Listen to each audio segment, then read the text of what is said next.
శ్రోతలకు నమస్కారం. కథాపుస్తకంకి స్వాగతం. ఈరోజు మనం శ్రీ వల్లూరి సుబ్రహ్మణ్యం గారు రాసిన అస్తిత్వ సంక్షోభం అనే కథను విందాం. ఇది ఒక వినూత్న కథాంశం. 3 ఎపిసోడ్స్గా ఉన్న ఈ కథని తప్పకుండా విని ప్రతి ఎపిసోడ్ని లైక్ చేయడం వల్ల మరింత మందికి రీచ్ అయ్యే అవకాశం ఉంటుంది. కథంతా విన్నాక ఈ కథలో దోషులు ఎవరు? పిల్లలా? పెద్దలా? సమాజమా, న్యాయ వ్యవస్థ, లేక ప్రభుత్వమా అన్న ఆలోచనలో పడిపోతాం అందరం. కేవలం ఒక రైతు గురించి రాసిన కథే అయినా ప్రభుత్వ వ్యవస్థను, దాని లోపాలను ఎత్తి చూపెట్టుగా ఉంటుంది ఈ కథ. ఇక కథలోకి వెళ్దాం. పుండరీకాక్షయ్య గారిని కోర్టుకు తెచ్చి అప్పటికి 4 గంటలయ్యింది. ఎప్పుడో ఉదయం జైల్లో పెట్టిన అల్పాహారం అరిగిపోయి ఆకలికి శోష వచ్చినట్టు అతని మొహం చూస్తే ఎవ్వరికైనా సులువుగానే అర్థమవుతుంది. కోర్టు భోజన విరామ సమయంలో ఆయన్ని తీసుకొచ్చిన రక్షకభటులు మాత్రం ఒకరి తర్వాత ఒకళ్ళు వెళ్ళి సుష్టుగా తినొచ్చారు. కానీ నిందితుడికి ఒక ప్లేట్ ఇడ్లీ ఇప్పించాలన్న స్పృహ లేకపోయింది వాళ్ళకి. నిందితులని చూసి చూసి వాళ్లను మనుషుల్లాగా చూడడం మానేసి చాలా కాలమే అయ్యిందేమో. 2:30కి కోర్టు బంట్రోతు పిలుపుతో పుండరీకాక్షయ్య గారిని బోనులో నిలబెట్టారు. ప్రభుత్వ న్యాయవాది గారు లేచి కేసు పూర్వాపరాలు న్యాయమూర్తి శ్రీమతి యశోదాదేవి గారికి విన్నవిస్తూ అన్నారు. ముద్దాయిగా మీ ముందు ప్రవేశింపబడ్డ ఈ పుండరీకాక్షయ్య ఫలానా ఆదివారం ఒక బ్యాంకు, మండల ఆఫీసు, జనన మరణాల ఆఫీసులను పెట్రోల్ పోసి నిప్పంటించారు. అందుకు తగ్గ వీడియో సాక్ష్యాలను, ప్రత్యక్ష సాక్షులను ప్రవేశపెట్టడానికి అనుమతించాలని కోర్టు వారిని కోరుతున్నాను. ఎఫ్ఐఆర్, పంచనామా రిపోర్టు, నిందితుని వాంగ్మూలం మీ పరిశీలనకు సమర్పిస్తున్నాను అంటూ జడ్జిగారి ముందు కూర్చున్న గుమాస్తాకు కేసుకు సంబంధించిన వివరాలు సమర్పించి కూర్చున్నారు. జడ్జి యశోదాదేవి గారు నిందితుడిని పరీక్షగా చూసి, మీ తరఫున న్యాయవాదిగా ఎవరిని నియమించుకున్నారు అని ప్రశ్నించారు. అందుకు సమాధానంగా పుండరీకాక్షయ్య గారు నీరసంగా, ఎవరూ లేరండి, నా తరపున నేనే నా కేసుని వాదించుకుంటాను అని సమాధానమిచ్చారు.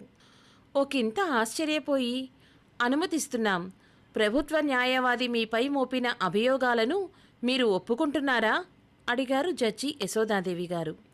మీ ప్రశ్నకు తప్పకుండా సమాధానమిస్తాను జడ్జి గారు. అంతకు ముందు నాదొక మనవి.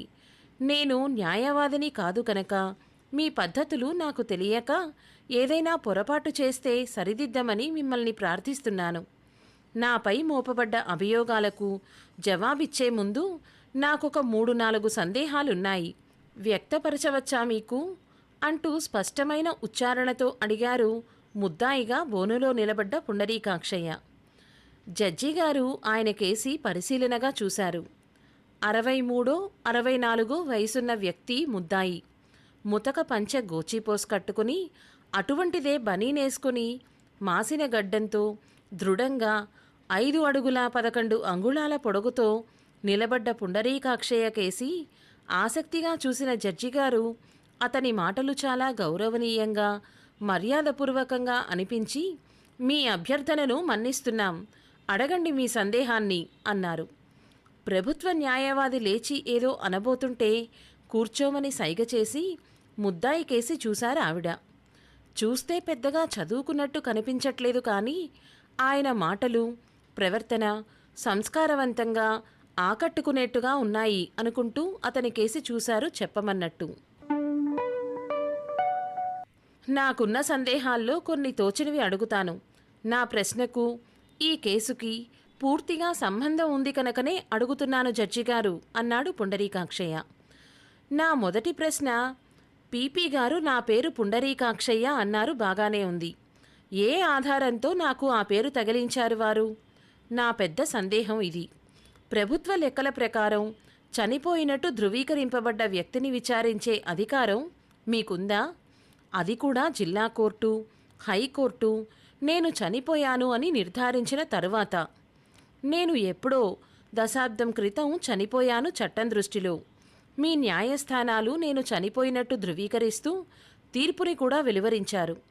ఇక రెండో ప్రశ్న, నేను కేదార్నాథ్ కొండచర్యల ప్రమాదంలో మరణించి నేటికి 11 ఏళ్లైనట్టు రుద్రప్రయాగ్ తహసీల్దారు గారు ఇచ్చిన మరణ ధృవీకరణ పత్రం పోలీసుల వారికి సమర్పించినా పట్టించుకోకుండా నన్ను ఎలా, ఎందుకు, ఏ కారణంగా అరెస్ట్ చేశారు?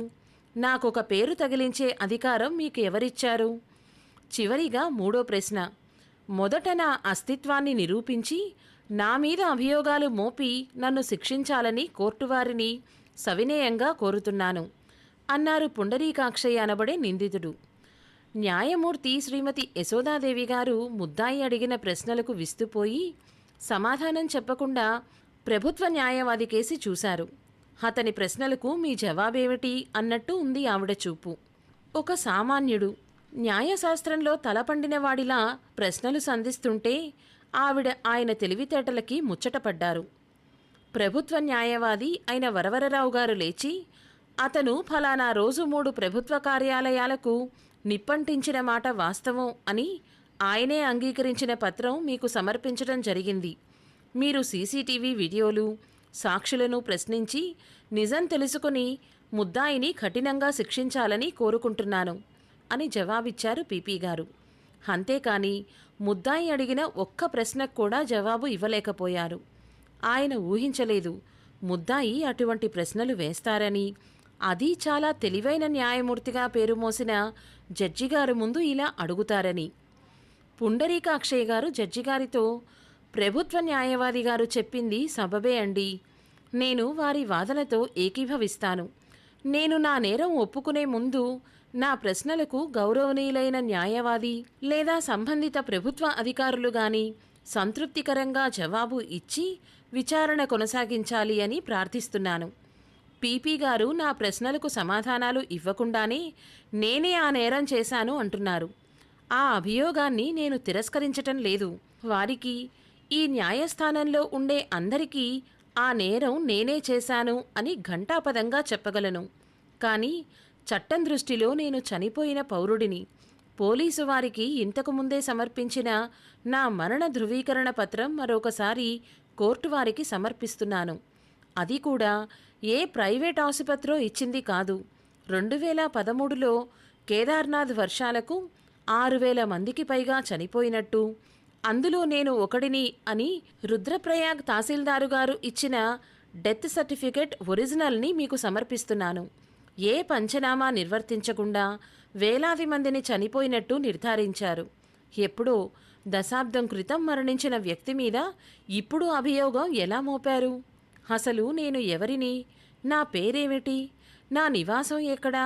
నా పుట్టుపూర్వోత్తరాలు కోర్టువారికి చెప్పగలరా పీపీ గారు అని జేబులో నుంచి ఒక కాగితం తీసి పట్టుకుంటే కోర్టు బంట్రోతు వచ్చి ఆయన చేతిలోని కాగితాన్ని తీసుకుని గుమాస్తా గారికి ఇచ్చారు. ఆయన యశోదాదేవి గారికి ఆ కాగితాన్ని ఇవ్వగా పరిశీలనగా చూసి చదివి నిందితుణ్ణి ప్రశ్నించారు ఆవిడ. ఈ డెత్ సర్టిఫికెట్ మీదే అని రుజువేమిటి? ఇందులో రాసిన పేరు మీదే అనే ఆధారాలు కావాలి అంటే మీరు బ్రతికి ఉన్నప్పుడు మీ గుర్తింపు కోసం జారీ చేసిన birth certificate, Aadhaar card, voter ID లాంటి ప్రభుత్వం జారీ చేసిన ధృవీకరణ పత్రాలు ఉండాలి ఈ సర్టిఫికెట్తో అంటూ ఆగారు జడ్జిగారు. జడ్జిగారు, మీకు ఆ సర్టిఫికెట్ నాదే అని ఆధారాలు ఇప్పుడే అందజేస్తాను. ముందుగా నాకు కొద్దిగా తినడానికి, తాగడానికి మంచినీరు ఇమ్మని ఆదేశించగలరు. డయాబెటీస్ రోగిని. ఎప్పుడో ఉదయం జైలులో ఇచ్చిన అల్పాహారం తరువాత అడిగినా కూడా ఏమీ ఇవ్వలేదు. నన్నిక్కడికి తీసుకొచ్చిన పోలీసులు అలాగే ఉండిపోయారు. నాకు ఒక ఫోన్ చేసుకునే సౌకర్యం కూడా కల్పిస్తే 15 గంటలో ఆ మరణ సర్టిఫికెట్టు నాదే అని ధృవపరిచే ఇతర పత్రాలు నా మిత్రునికి ఫోన్ చేసి తెప్పిస్తాను అన్నారాయన నీరసంగా బోనులో కూలబడుతూ. ఇది విన్న యశోదాదేవి గారు, కోర్టు అరగంట వాయిదా వేస్తున్నాను. మొదట ఆయనకు తినడానికి ఏదైనా వెంటనే క్యాంటీన్ నుంచి తెప్పించి ఇవ్వండి. అలాగే ఆయనకు ఫోన్ చేసుకునే అవకాశం కల్పించండి అని లేచి తన క్యాబిన్లోకి వెళ్ళిపోయారు. ఆవిడ అలా లేచి వెళ్ళడానికి కారణం సంఘంలో ఒకప్పుడు బాగా బతికిన మనిషి దీనస్థితి చూసి కంట తిరిగిన నీరు ఎవరికీ కనిపించకుండా ఉండడానికి. ఆవిడ 25 ఏళ్ల సర్వీసులో ఇటువంటి వింత కేసు చూడలేదు. చూస్తుంటే ఆయన వెనుక ఏదో పెద్ద విషాదగాథ ఉన్నట్టుంది. అదేమిటో తెలుసుకొని ఎలాగైనా ఆయన సమస్య పరిష్కారానికి తోడ్పడాలి అని నిర్ణయించుకున్నారు ఆవిడ. అరగంట తర్వాత కోర్టు మళ్లీ ప్రారంభం అయిన వెంటనే ఆవిడ వస్తూనే అందరూ లేచి నిలబడ్డారు. ఆవిడ కూర్చున్న వెంటనే పుండరీకాక్షయ్యను కోర్టుకు తీసుకొచ్చిన పోలీసులను ప్రవేశపెట్టమన్నారు. జైలరు ముద్దాయి భోజనానికి ఏర్పాటు చెయ్యలేదా? చెయ్యకపోతే మీరు అంత పెద్ద వయస్కుణ్ణి అన్ని గంటలు ఆహారం ఏర్పాటు చేయకుండా ఎలా ఉన్నారు అని కఠినంగా ప్రశ్నించారు. జైలర్ తమకు డబ్బులు ఇవ్వలేదని, మామూలుగా ఇటువంటి పరిస్థితుల్లో ముద్దాయి డబ్బులు ఇస్తేనే తాము ఆయన్ని క్యాంటీన్కి తీసుకెళ్తాం అని వివరించారు పోలీసులు. ఇది విన్న యశోదాదేవి గారు, మీరిద్దరూ మీ జైలరు రేపు ఎల్లుండి కోర్టు మొదలైనప్పటినుంచి కోర్టు తేలేంతవరకు ఏమీ తినకుండా ఇక్కడే నా ముందే నిలబడండి. ఇంకొకసారి మీరు జైలు నుంచి తీసుకొచ్చే ఖైదీల నుంచి డబ్బు వసూలు చేసి భోజనాలు పెట్టిస్తే మీ మీద తీవ్రమైన చర్యలు తీసుకోవాల్సుంటుంది అని ఆదేశాలిచ్చి ముద్దాయి కేసి తిరిగి ఆ మరణపత్రం మీదే అనే సాక్ష్యాలు తెప్పించారా అని అడిగారు. కోర్టు వారికి నేను బతికున్నప్పుడు నాకున్న జననపత్రం, నా 10వ తరగతి సర్టిఫికెట్టు, నా ఓటర్ ఐడి, నా ఆధార్ కార్డు, నా బ్యాంకు ఖాతా వివరాలు, నా ఆస్తిపత్రాలు సమర్పించానమ్మా అన్నారు పుండరీకాక్షయ్య గారు. ఇప్పుడు ఆయన మొహంలో నీరసం లేదు. ఆవిడ అన్ని పత్రాలు పరిశీలించి వీటి నకలు ప్రభుత్వ న్యాయవాదికి ఇవ్వండి, వీటన్నిటినీ క్షుణ్ణంగా విచారించి నిజమైనవో కాదో రిపోర్ట్ ఇవ్వండి. వీటి ప్రకారం ఈ ముద్దాయి చనిపోయి నేటికి 11 ఏళ్లయ్యింది. వీటికి మీ జవాబు నాకు వారం రోజుల్లో సమర్పించండి. లేదంటే మరణించిన వ్యక్తి మీద కేసు పెట్టిన పోలీస్ అధికారులను శిక్షించాల్సొస్తుంది. ముద్దాయే నేరం చేసినా కూడా అని ఆగారు జడ్జి యశోదాదేవి గారు. ఇదండి ఈ కథలోని మొదటి భాగం. అసలు చనిపోయిన వ్యక్తి మీద నేరం మోపడమేంటి? పుండరీకాక్షయ్యకి ఏమైంది? చనిపోయిన ఆయన మళ్ళా తిరిగొచ్చి కోర్టు బోన్లో ఎలా నిలబడ్డారు? ఈ వివరాలన్నీ తెలుసుకోవాలనుకుంటే 2వ భాగంలో తప్పకుండా వినండి. సబ్స్క్రైబ్ చేసుకొని నోటిఫికేషన్స్ ఆన్లో ఉంచుకుంటే 2వ భాగం అప్లోడ్ చేయగానే వినే అవకాశం వస్తుంది. తప్పకుండా సబ్స్క్రైబ్ చేసుకుంటారు కదూ. మళ్ళీ రేపటి ఎపిసోడ్లో మళ్ళీ కలుద్దాం. అంతవరకు